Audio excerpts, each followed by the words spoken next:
John Fitzgerald Kennedy, do solemnly swear I, John Fitzgerald Kennedy, do solemnly swear that you will faithfully execute the office of President of the United States that I will faithfully execute the office of President of the United States and will, to the best of your ability, and will, to the best of my ability, preserve, protect, and defend the Constitution of the United States. preserve, protect, and defend the Constitution of the United States. So help you God. So help me God.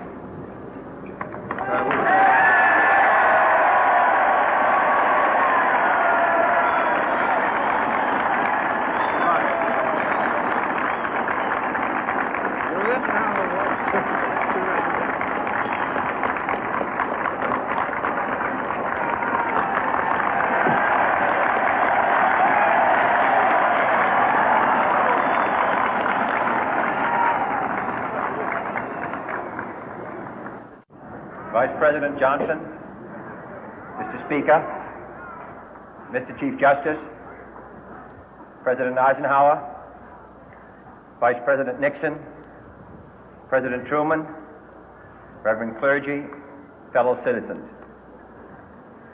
We observe today not a victory of party, but a celebration of freedom, symbolizing an end as well as a beginning, signifying renewal as well as change.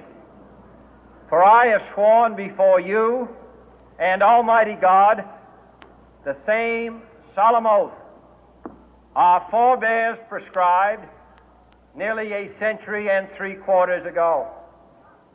The world is very different now, for man holds in his mortal hands the power to abolish all forms of human poverty and all forms of human life. And yet the same revolutionary beliefs for which our forebears fought are still at issue around the globe. The belief that the rights of man come not from the generosity of the state, but from the hand of God. We dare not forget today that we are the heirs of that first revolution. Let the word go forth from this time and place to friend and foe alike that the torch has been passed to a new generation of Americans born in this century, tempered by war, disciplined by a hard and bitter peace, proud of our ancient heritage, and unwilling to witness or permit the slow undoing of those human rights to which this nation has always been committed and to which we are committed today at home and around the world.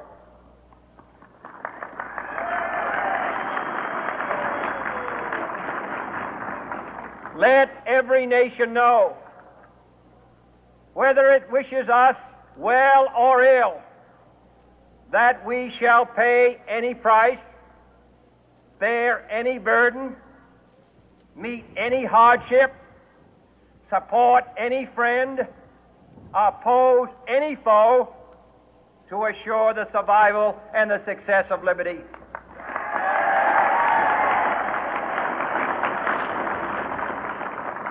This much we pledge and more. To those old allies whose cultural and spiritual origins we share, we pledge the loyalty of faithful friends. United, there is little we cannot do in a host of cooperative ventures. Divided, there is little we can do, for we dare not meet a powerful challenge at odds and split asunder. To those new states whom we welcome to the ranks of the free, we pledge our word that one form of colonial control shall not have passed away, merely to be replaced by a far more iron tyranny. We shall not always expect to find them supporting our view, but we shall always hope to find them strongly supporting their own freedom, and to remember that in the past, those who foolishly sought power by riding the back of the tiger ended up inside.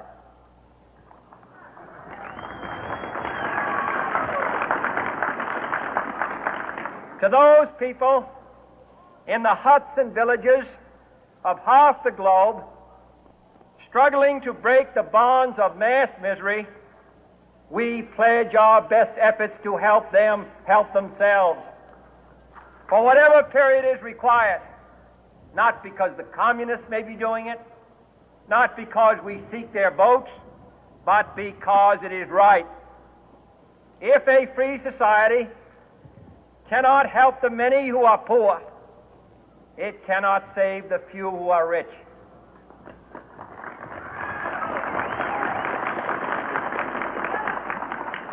To our sister republics south of our border, we offer a special pledge to convert our good words into good deeds, in a new alliance for progress, to assist free men and free governments in casting off the chains of poverty. But this peaceful revolution of hope cannot become the prey of hostile powers. Let all our neighbors know that we shall join with them to oppose aggression or subversion anywhere in the Americas. And let every other power know that this hemisphere intends to remain the master of its own house.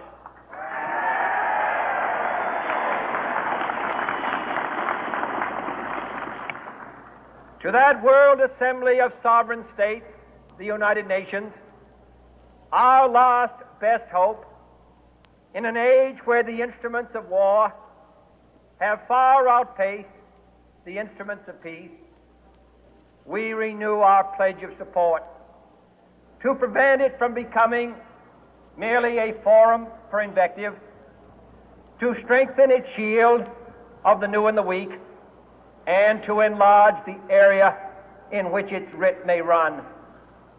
Finally, to those nations who would make themselves our adversary, we offer not a pledge, but a request that both sides begin anew the quest for peace. Before the dark powers of destruction, unleashed by science, engulf all humanity in planned or accidental self-destruction, we dare not tempt them with weakness, for only when our arms are sufficient beyond doubt can we be certain beyond doubt that they will never be employed. But neither can two great and powerful groups of nations take comfort from our present course, both sides overburdened by the cost of modern weapons, both rightly alarmed by the steady spread of the deadly atom, yet both racing to alter that uncertain balance of terror that stays the hand of mankind's final war. So let us begin anew, remembering on both sides that civility is not a sign of weakness, and sincerity is always subject to proof. Let us never negotiate out of fear, but let us never fear to negotiate.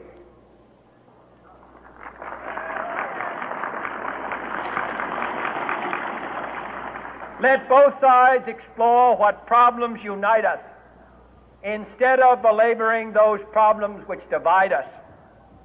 Let both sides, for the first time, formulate serious and precise proposals for the inspection and control of arms, and bring the absolute power to destroy other nations under the absolute control of all nations.